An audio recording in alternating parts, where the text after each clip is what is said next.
All right, hi everybody. Welcome to a special emergency edition Thursday night Panther Lair show. It's funny, I just said last night, and our guy Brock mentioned this. One of our longtime listeners mentioned that, last night's podcast, I said, wow, it's weird, during the season we were doing 2 of these shows per week. We did our regular Wednesday night thing, and then we would do a post-game show, and so it felt like we were doing them all the time during the season. We were doing like 2 a week, and then all of a sudden we weren't anymore. We're doing just once a week, and it feels like we're missing out. We're not hanging out as often as we used to. We don't talk as much as we used to.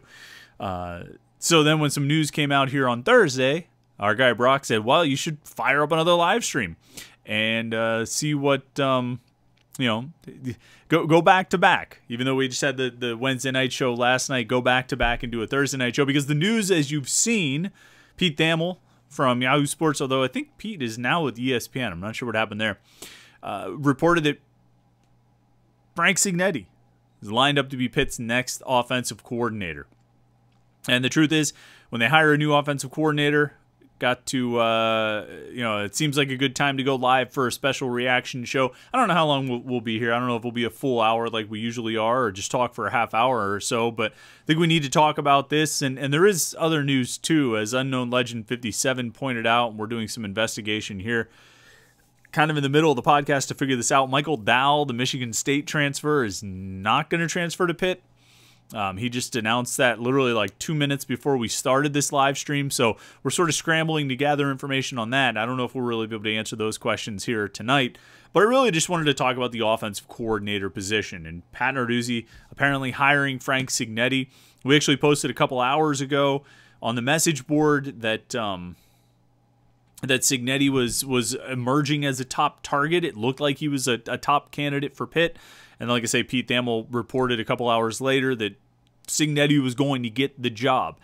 And he's a name that's familiar to Pitt fans. I mean, Pitt fans know who Frank Cignetti is. They've seen Frank Cignetti here at Pitt in 2009, 2010. He was the offensive coordinator that Dave Wanstead hired to replace Matt Cavanaugh when Cavanaugh was fired after the 2008 season, or let go after the 2008 season, however you want to look at it.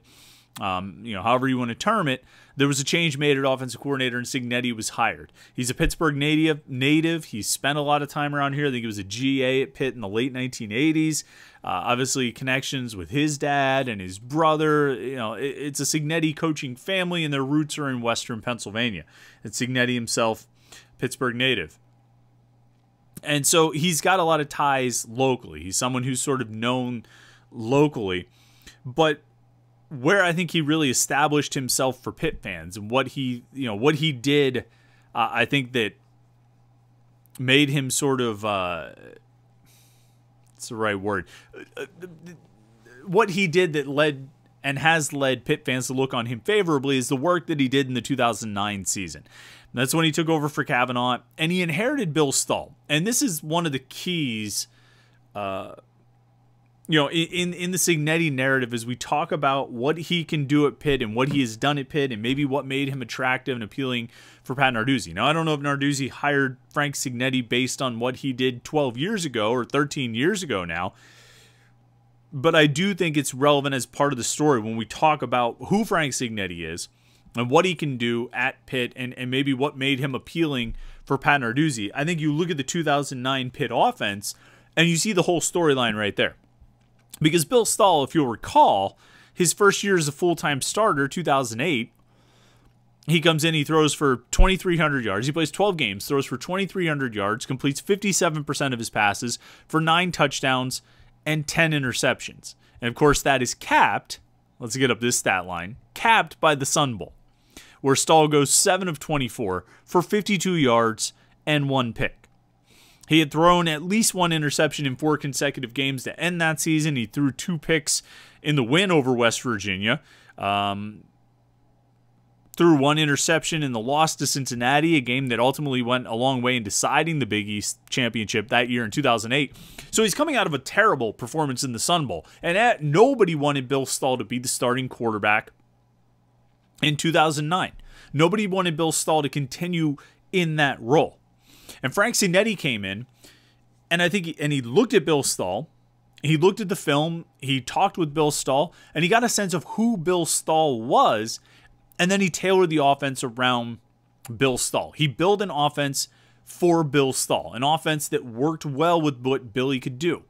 Whether it was cutting the field in half or adjusting what his reads were, he made it so it fit, not just physically, but mentally what Billy did best. And he fit the offense around Stahl. And he ends up completing 65% of his passes, throws for 2,600 yards, 21 touchdowns, and 8 picks. So you compare 57% completion percentage to 65%. It goes up 8 percentage points. He goes from 9 touchdowns to 21, and he goes from 10 interceptions down to 8.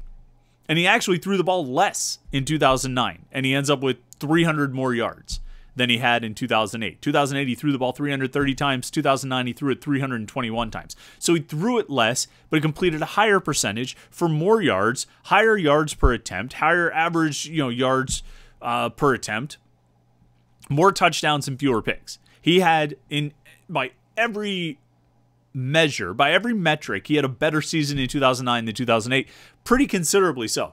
And I don't think he ended up as a first-team all-conference player because they still obviously had, in 2009, I'm trying to think of who would have been the first-team all-conference quarterback. I have to go back and look at the Big East all-conference teams, but he was really good. And I mean, you can get back into the storylines. If you go through that season, Pitt fans still booing Bill Stahl pretty much up until he led them to a comeback victory against Connecticut. If you remember a game at Heinz Field, they were trailing in the fourth quarter. He ends up leading them on a comeback to win that game. He leads them against Notre Dame. Obviously, Cincinnati game was what it was, but Pitt scored 44 points in that game, and then they win the bowl game. And Bill Stahl ends up with one of the better seasons by a quarterback in Pitt history. Probably a top 10 season by a quarterback in Pitt history. Really efficient, really sound, really productive. Great year. So there was that. And the work that Cignetti did with Bill Stahl. But then the other thing was the work that Cignetti did in coming to Pitt, looking at the players, looking at the personnel, looking at the offense, and identifying the playmakers and saying, these are the guys who can do the most for us. And that year it was Dion Lewis, freshman running back, Jonathan Baldwin, who was a sophomore wide receiver at that point, and Doran Dickerson, who had moved to tight end the year before but really wasn't getting used. And Cignetti said, we've got this guy Doran Dickerson. Why would we not get him the ball? We've obviously got number 82, the big wide receiver, who's a freak. We got to get him the ball. And we've got this freshman running back who's an absolute stud. And so what does he do? He gives those 3 guys 457 touches, offensive touches, and they score 36 touchdowns. They played 13 games and they scored 36 touchdowns. Those 3 combined. He got the ball to the playmakers. He's really good at identifying the playmakers and getting the ball to them. And it's almost sort of a don't overcomplicate things. Don't overthink things. Don't complicate things. Don't overthink things. You've got your playmakers. Get them the ball. You've got a quarterback who can do a couple things well and a couple things not so well. Well, emphasize the things he can do well and try and elevate the things that he can't do all that well.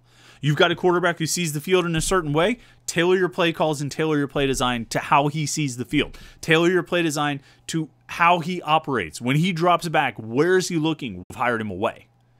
And I think that's a big move. And I think that's a move that speaks to a lot of things. I think it speaks to Pitt's commitment and support because you're not going to get something like that for free or for cheap, most likely. We can't say that definitively, but most likely you're not going to hire away another Power 5 offensive coordinator to come do the same job. I mean, you could say what you think about Boston College and Pitt, but sort of by definition of being one ACC team to another, one offensive coordinator job with an ACC team to another offensive coordinator job with an ACC team, it's a lateral move in that sense. And again, we can say about where we think Pitt is, where we think Boston College is, but it's a lateral move, effectively.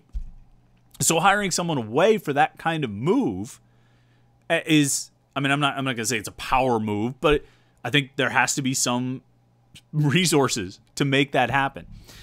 I think it also speaks to where Pitt's program is right now, that maybe it's viewed as more desirable than another offensive coordinator job in the conference.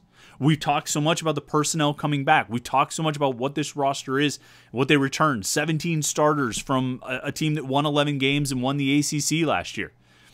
I mean, that kind of, I think that had to have played a part here.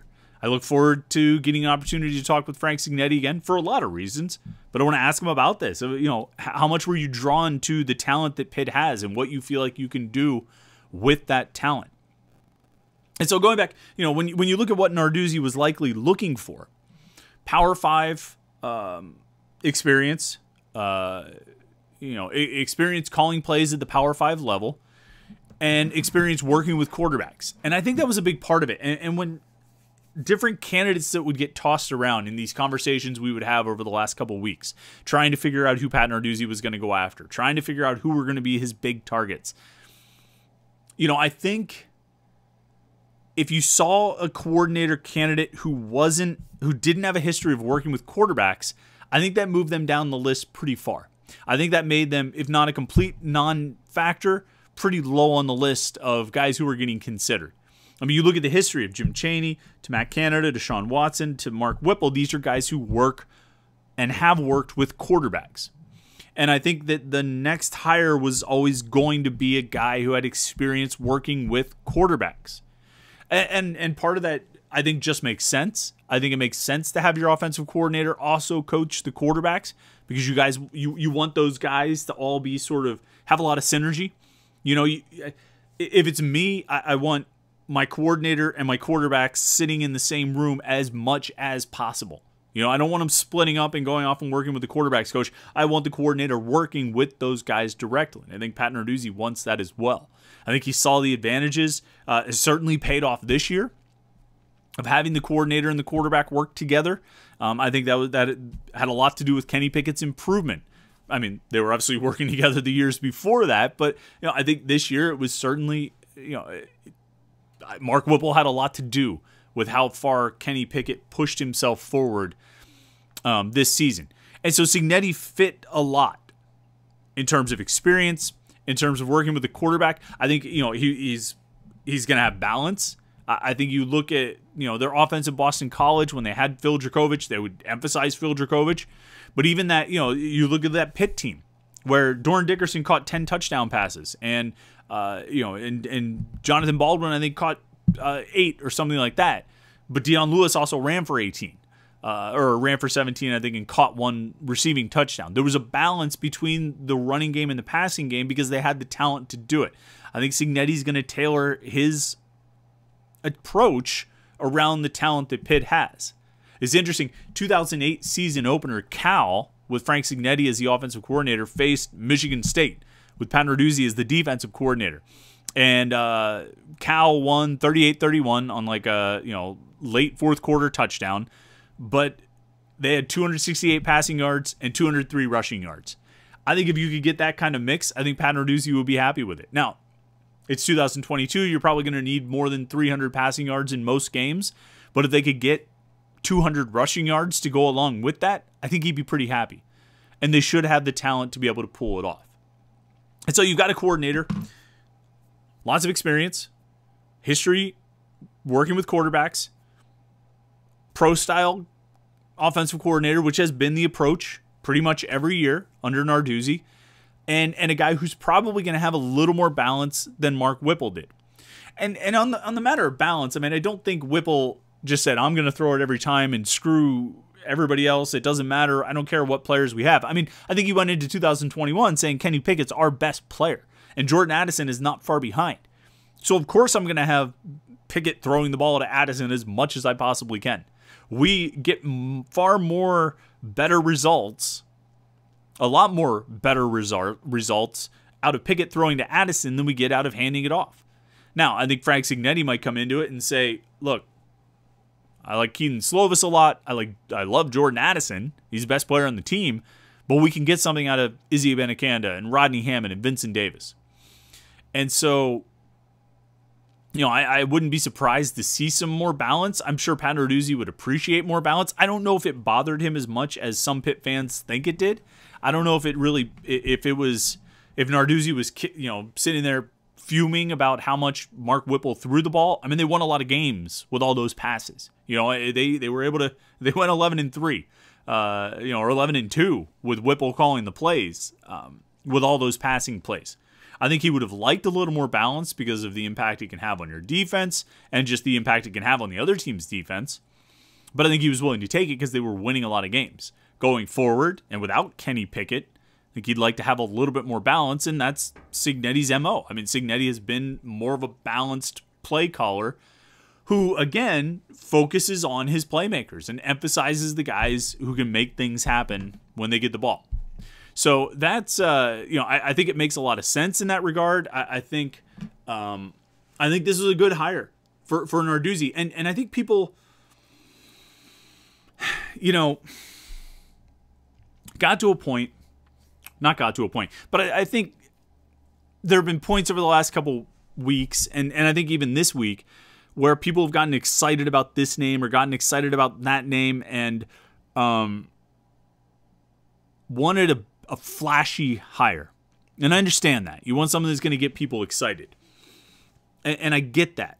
But I think when you look at who Cignetti is, what he's done, what his approach has been, I mean, I think this fits really, really well. I think, I don't want to say it checks all the boxes. I know our guy Chris Gates was getting angry online about that. So I didn't want to see people say checks all the boxes anymore. And it's true. Once I started paging through Twitter, I started seeing all this stuff about, I saw a lot of people saying checks all the boxes. But I think if you look at what Pat Narduzzi probably wanted in his next offensive coordinator, a lot of it fits Cignetti. And in addition to having some connections to Pitt, which is not the worst thing. It's not the worst thing. Somebody even mentioned how I said last night on the podcast, just as I was talking about offensive coordinators not usually being a big factor on the recruiting trail outside of quarterbacks. Somebody pointed out that I actually said on the podcast last night, I was like, a guy like Frank Cignetti, he was a real workhorse out, a recruiting madman or something like that. And he was. He was probably the most active recruiting offensive coordinator that I've seen in my time covering Pitt. And I mean, you could talk about like 2011, Mike Norvell was like co-offensive coordinator. He was a really active recruiter. I mean, I don't really count. That's not the same thing. That's not talking about, Matt Kavanaugh or, any of Narduzzi's coordinators, Chaney or Watson or Canada or Whipple. I mean, those guys were not, pounding the pavement out recruiting. Paul Chryst's years, I think Joe Rudolph was had the offensive coordinator title. He was a very good recruiter. He was a very active recruiter. Again, not really the same thing because we know Paul Chryst was running the show with the offense. Cignetti, though, really did. I mean, he got after it, not just with he worked hard on quarterbacks, but he was also all over the place on a lot of different, he was all over the place trying to recruit a lot of guys. And so I don't have any reason to think he wouldn't be doing that same thing again. He's got a lot of energy, or at least he had a lot of energy 13 years ago. 12 years ago. He was here in 2010. And he was a very active recruiter. So I would even expect him to bring that element as well. Probably some ties with local coaches, which is never a bad thing, but also willing to get out and hit the road and go recruit around the country in addition to trying to find, quarterbacks. So let's get into some comments and questions, see what everybody's talking about with this offensive coordinator hire. There's a few questions about this, Michael Dow and his decision not to go to Pitt. Like I say, this happened like right before we started the live stream, so I haven't really been able to dig into this all that much. But I don't know what happened. Michael Dow, the Michigan State linebacker, was transferring to Pitt and then tweeted out earlier tonight that due to circumstances beyond his control, he's not able to enroll. So we'll have to see what happens there. I think, Brock Madonic asked, do you expect Pitt to pursue another linebacker? Now that Dow has backed out, I would think so. I think they'll try and get another transfer. I'm sure they've already started working on it. JMST5 says, is the Michael Dow info true? Well, yeah, he tweeted it. He tweeted out, quote, this tweet came out 28 minutes ago, so 8:55 p.m. here on Thursday night. Due to unforeseen circumstances, I will not be attending University of Pittsburgh. I'm still in the transfer portal looking for a destination. I'm a grad transfer safety outside linebacker with 2 years of eligibility left. Contact me for further information/interest. So, yes. You know, I mean, it appears to be true. It appears to be, legit, and they're going to need to find another linebacker. You know, they're going to need to find another guy to fill in there, because they're going to need another, an older linebacker to help fill in, because they are thin. All right. Colin Sisk, our guy Big Tuna, says the biggest thing about Cignetti is his ability to mold a script and a play-calling philosophy to the abilities of the talent he has, managing egos and developing quarterbacks. A really good move here. Yeah, I think so too. And I think, for any offensive coordinator, defensive coordinator, any coach who doesn't try to adapt to the personnel, they're setting themselves up for failure. I think they all attempt to do it, but not all of them do it well. I think Cignetti does it well, and I think he has done it well. I think he did it well when he was at Pitt before, and I think he's done it well over the course of his career as a coordinator. I think he's done really well adapting to the personnel, adapting to the roster. Unknown Legend 57 says, love the Cignetti hire, honestly. Works with Slovis, Bevel, and Patty. Yarnell can learn a new offense this year. Stable of talented running backs, massive talent at wide receiver, and a freshman All-American tight end. Experienced offensive line. Yeah, I think you've got a great setup right now. And when you look at 2009, what Cignetti walked into, he walked into a situation where there was an experienced quarterback who needed some refining. There was a really talented group of playmakers in Lewis and Dickerson and Baldwin, and there was a really experienced offensive line. So he had a great personnel situation in 2009, and I think he's got a great personnel situation in 2022. So he should be able to have some success again. Maxwell Hahn says, what was your favorite offensive play from when the new offensive coordinator was here previously? It's got to be Doran Dickerson wheel routes at Buffalo, right? It was like the second game of the season, and Doran Dickerson scored like 3 touchdowns in the first quarter. He made himself an All-American with that game right there.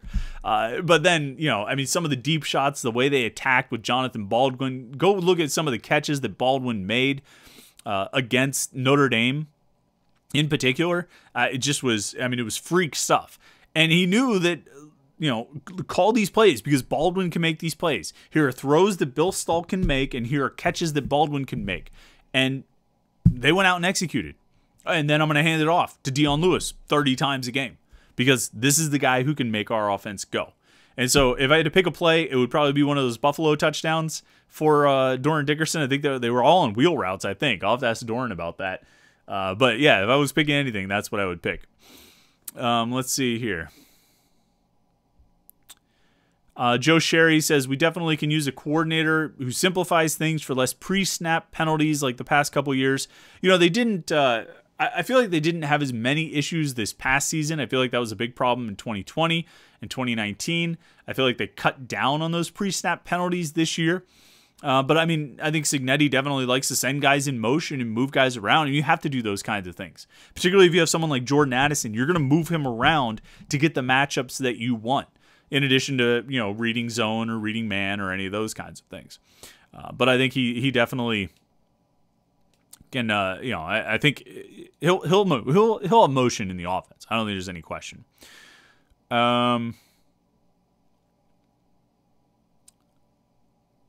See here. Dean Rao says, the scary thing with Cignetti is he's never been the offensive coordinator at a team for more than 2 years. It's going to be hard to sell recruits when you don't have any stability in your past. Yeah, I don't know about that. Look, the reality is Mark Whipple made it 3 years as Pitt's offensive coordinator, and that was a new high watermark. And if Kenny Pickett didn't come back in 2021, Whipple would have been gone after 2020, and he would have only made it 2 years. If Frank Cignetti's only here for 2 years, that'll just kind of be par for the course. Offensive coordinator is basically the Spinal Tap drummer of Pitt's coaching staff. That's the reality of it. You change one every 2 years. Or Jim Chaney was gone after 1 year. Matt Canada was gone after 1 year. Sean Watson made it 2 years. Whipple made it 3, right? Wait, did I mix something up in there? Chaney in 15, Canada in 16, Watson in 17 and 18. Yeah, and then Whipple in 19, 20, and 21. And again, Whipple probably was on his way out after 2020. But when Kenny Pickett decided to come back, that kind of locked that locked Whipple in for one more year. And I think it worked out best for all parties, really. I mean, Kenny Pickett became a first-round draft pick. Mark Whipple, had a really, was able to put Heisman Trophy finalist mentor on his resume, and Pitt obviously turned it into 11 wins and an ACC championship. So it worked out well for everyone. But I'm not really worried about Cignetti moving on in 2 years. If he does, he does. If he doesn't, he doesn't. If he doesn't, great. That's good for stability. If he does go after 2 years, then that's, like I say, that's kind of par for the course. So, and as Damian Williams points out, Frank Cignetti would have been at Pitt more than 2 years if the previous administration cared about football the way this one does. I think, I think you're absolutely right. If Dave Wannstedt wasn't fired, Frank Cignetti would have been at Pitt for a couple more years. I think it would have been at Pitt at least through 2011, 2012, and maybe into 2013. He might have been a 5-year coordinator and maybe had a chance to take over as head coach down the road when Wannstedt left. I mean, I think that all would have been possible, but obviously that didn't work out. Adine Rao says, I feel like the revolving door at offensive coordinators because teams love how we give offensive coordinators full control because they get a full grasp on how the OCs are as play callers. So if they do good, they're gone. Yeah, here and there.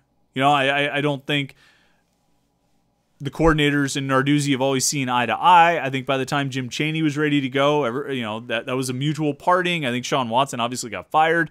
I think by the time Mark Whipple was ready to go, Pat Narduzzi was ready for him to leave. I think Matt Canada was one that there was hope that he would stick around a little bit more than a year, but it obviously didn't work out that way. So, I don't know. I think there are different reasons. Each guy has a different, I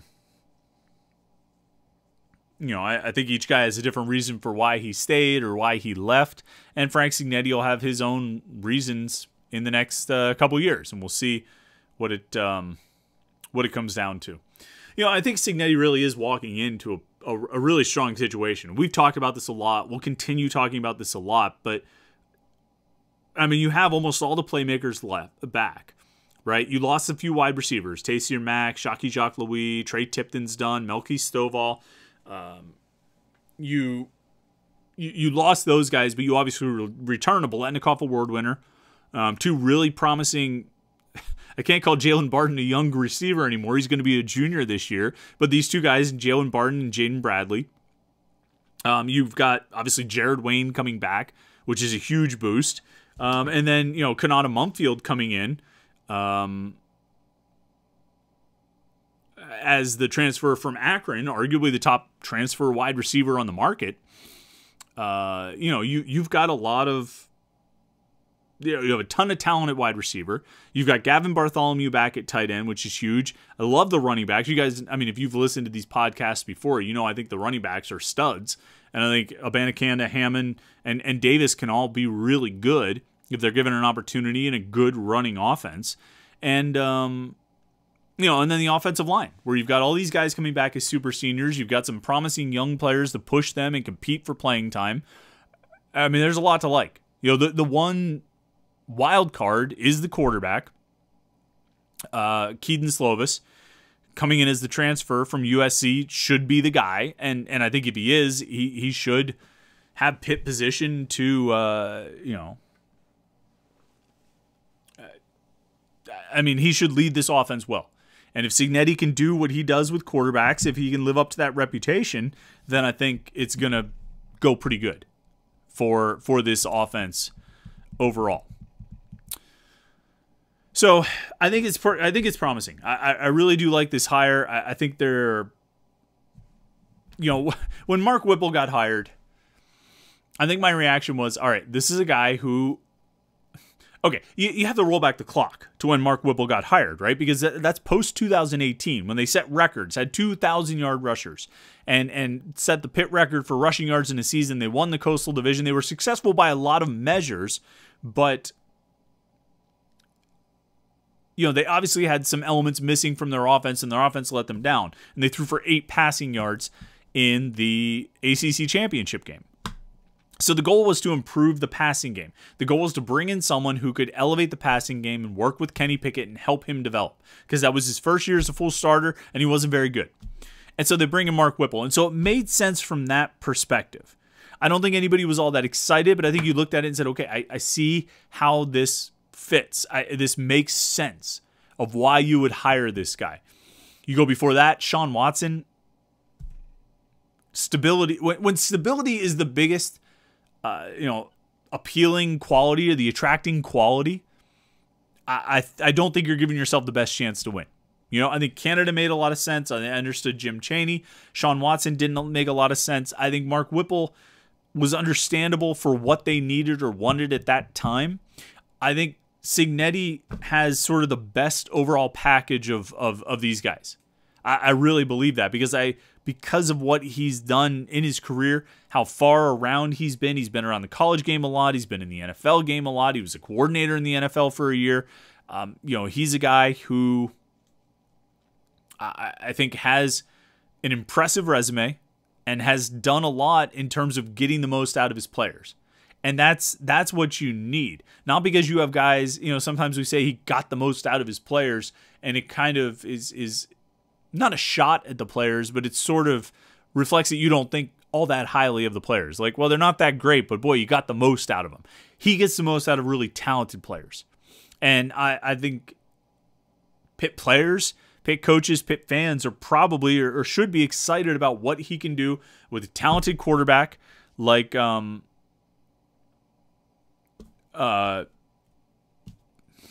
talented quarterback like Keaton Slovis. Obviously, a super talented wide receiver like Jordan Addison, and all these other guys that we talked about, all these other receivers, all these running backs, they've got the talent on this offense. I mean, like, it is built up and legit.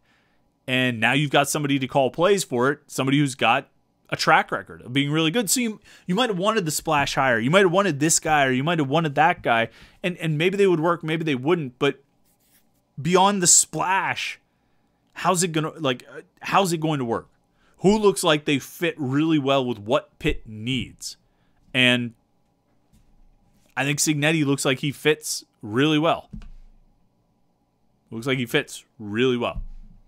So that's those are my thoughts on it. Let's scroll through here.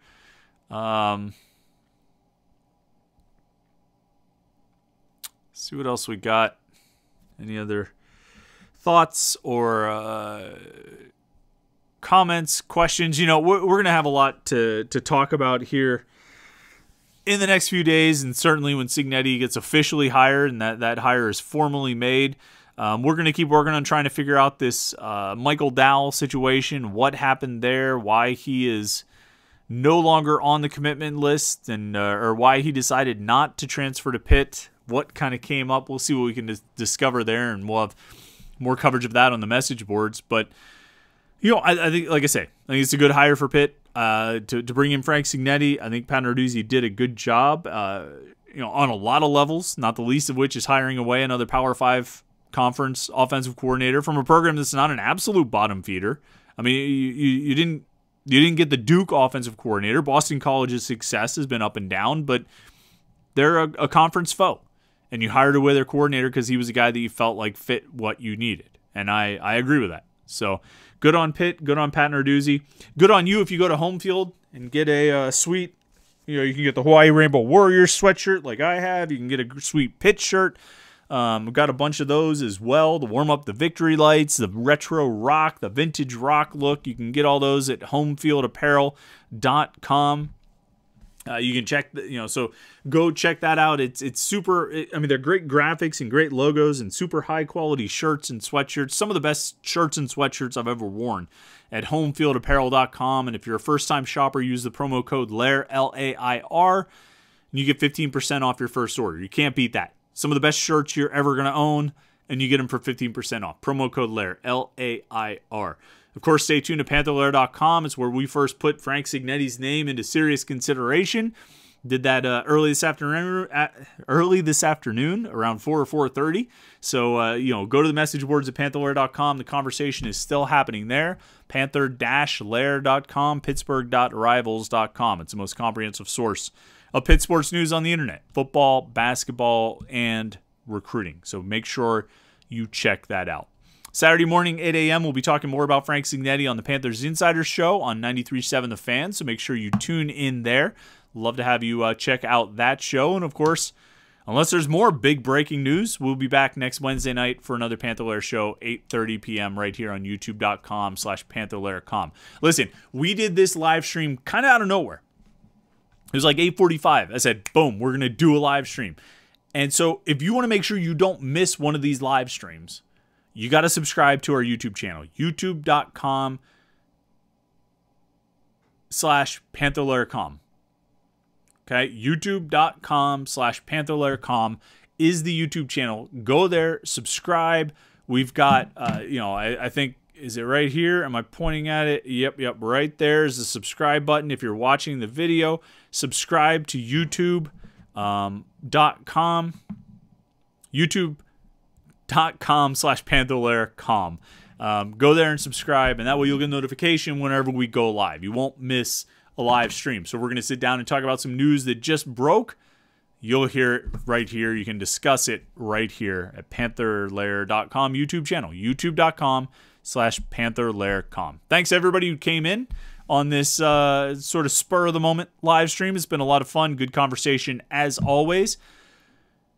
Assuming there's no more news that breaks in the next 24 hours, we'll talk to you at the end of the weekend. We'll talk to you next Wednesday night at 8:30. So have a great rest of the night. Have a great weekend.